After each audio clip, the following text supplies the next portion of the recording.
Et oui, signature Europe 1 aujourd'hui. Bonjour Philippe Ball. Bonjour Dimitri. Vous êtes chez vous, je vous souhaite pas la bienvenue. Enfin si quand même. Il y a 10 ans, 7 janvier 2015, Philippe, c'était un mercredi matin. Il est 11h30 quand les frères Cherif et Saïd Kouachi font irruption dans les locaux de Charlie Hebdo, armés de fusils d'assaut. Ils vont assassiner 12 personnes, dont 8 membres de la rédaction de Charlie. Leurs victimes étaient de vos amis, Philippe, car vous avez dirigé Charlie Hebdo. Ça a été votre maison pendant presque 20 ans, jusqu'en 2009, jusqu'à votre départ. Dans un podcast Europe 1 Studio de la collection Au cœur de l'actu, vous racontez, Philippe, en 3 épisodes, le drame de l'attentat du 7 janvier contre Charlie Hebdo. Enfin, pas tellement finalement les événements de ce 7 janvier 2015, car l'émotion, la pudeur, on sent vous retiennent, Philippe. En revanche, vous nous racontez que c'est la plus grave attaque qui a jamais été menée contre la liberté d'expression en France. Et ce sont des événements qui prennent leur source 10 ans plus tôt, pratiquement, Philippe. Et là, vous étiez aux commandes de Charlie à ce moment-là. Oui, 10 ans plus tôt, on décide de publier ces fameuses caricatures qui font scandale au Danemark. Alors évidemment, comme je le raconte dans le podcast, c'est une fake news en réalité, puisque les caricatures publiées par le Jyllands-Posten, donc le journal danois, le journal danois et par Charlie Hebdo, ont déjà voyagé au Moyen-Orient et dans les pays arabes sans faire la moindre vague. Et comme elles ont été diffusées par un imam intégriste danois. Alors, attendez, on va préciser, c'est un imam qui est d'origine syrienne. Syrienne, absolument. Réfugié au Danemark parce que persécuté par le régime Assad. Absolument. Qui a donc été accueilli par le bienveillant Danemark à son égard, qui a éduqué ses enfants, qui l'a nourri, qui l'a protégé. Il lui a fourni un logement, etc.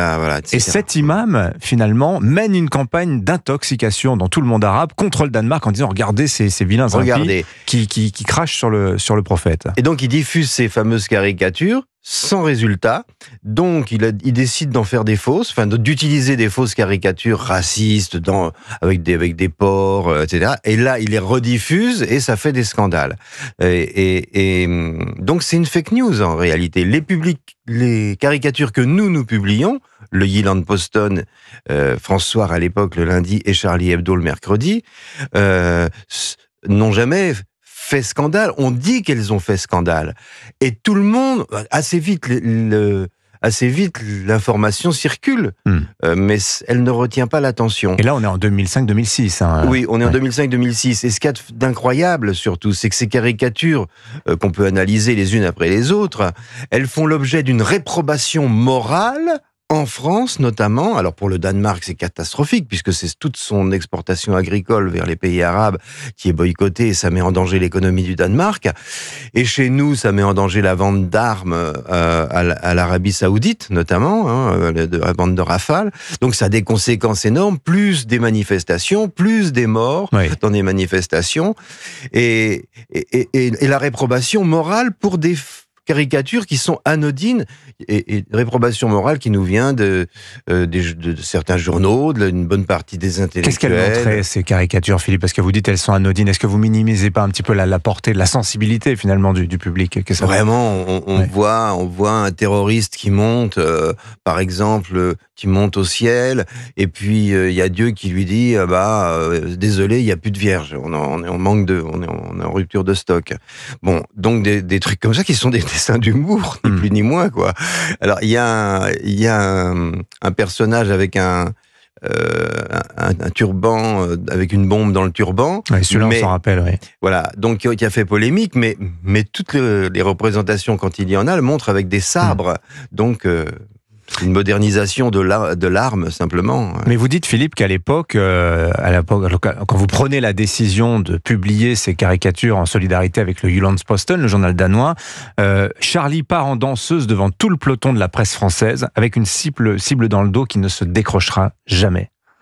Oui, parce qu'au début, quand j'en ai parlé à mes confrères, à certains de mes confrères, j'ai pas fait tout le tour, mais je leur ai proposé qu'on publie tous les caricatures.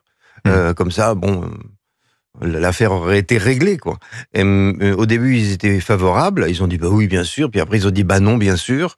Soit parce que l'actionnaire voulait pas, soit parce que les rédactions voulaient pas par une espèce de moraline ridicule. Islamophobie, c'était le... Oui, alors déjà, on disait c'est de l'islamophobie, alors qu'il s'agissait simplement de critiquer l'islam dans sa version la plus puritaine, la plus médiévale, la plus dangereuse pour notre démocratie. J'avance un peu la bobine. Janvier 2015, ce 7 janvier, donc j'ai dit c'est un mercredi, c'est le jour de sortie en kiosque de Charlie Hebdo, c'est le numéro 1177. À la une, il y a Michel Houellebecq qui vient de publier son roman Soumission, qui décrit la fiction d'une France musulmane. Et à l'intérieur de ce numéro de Charlie, il y a un dessin signé Charles, titré « Toujours pas d'attentat en France ». Vous faites quoi, vous, ce jour-là, d'ailleurs, Philippe, ce 7 janvier 2015 ?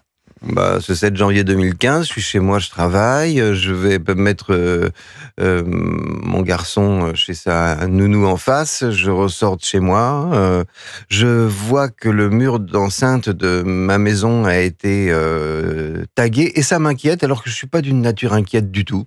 Je décide que je vais appeler le commissariat pour signaler ça, parce que ça me semble étrange, et au moment où j'allais le faire, j'ai un appel de mon ami d'enfance qui me dit...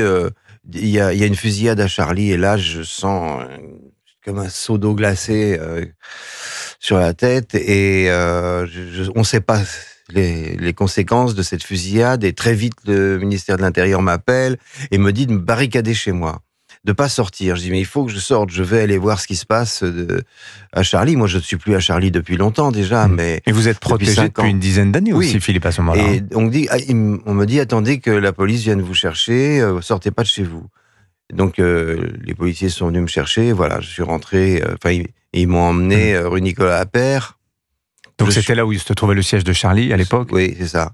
Et je suis arrivé en même temps que Manuel Valls, et qui est décomposé, et qui monte dans la salle de rédac, qui me dit, attends-moi, et je reverrai toujours toute ma vie cette scène qui me repasse encore dans la tête la nuit, et il redescend au bord de l'évanouissement, et il me dit, ne monte surtout pas. Et je sais pas pourquoi, mais j'ai une espèce de gratitude pour Manuel Valls, déjà parce que je l'aime bien, c'est un ami, mais il a, grâce à lui, j'ai pas cette image dans la tête à chasser ou à... Voilà.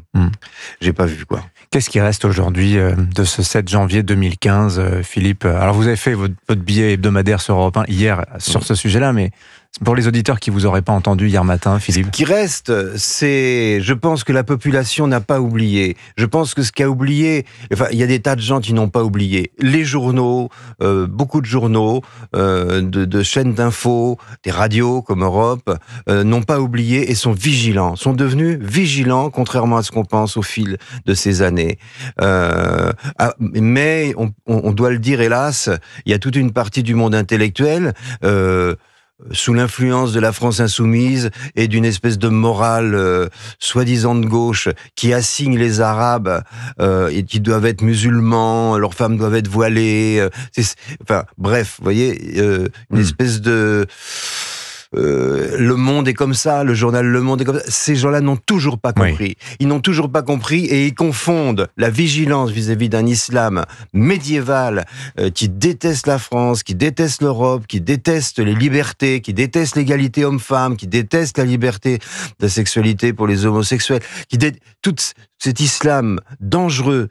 Ils pensent que quand on le critique, on est raciste, mais c'est monstrueux. Mais quand vous voyez que une partie de la jeunesse, de plus en plus importante, dit aujourd'hui, mais il faut pas attaquer les religions. Alors c'est très intéressant parce que je pense que les jeunes gens, qui sont qui vont dans les écoles, en réalité, ils ont peur, ils ont la trouille, mais c'est une trouille.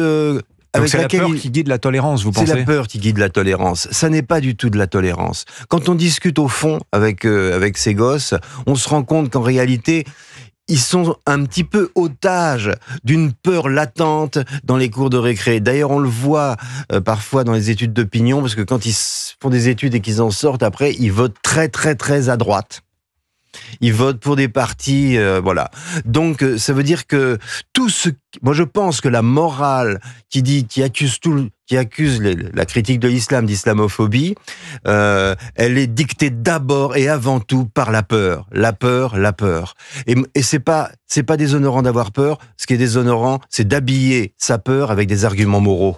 Merci beaucoup Philippe Val d'être venu ce matin dans Europe 1 Matin. Je renvoie les auditeurs vers votre podcast Europe 1 Studio, collection Au cœur de l'histoire, 10 ans après... Au cœur de l'actu. Au cœur de l'actu, pardon. Oui, c'est Au cœur aussi de l'histoire. l'actu. Et 10 ans après l'attentat de Charlie Hebdo en 3 épisodes. Merci Philippe. Merci Dimitri. Bonne journée à vous. Il est 7h20 sur Europe 1. Dans un instant.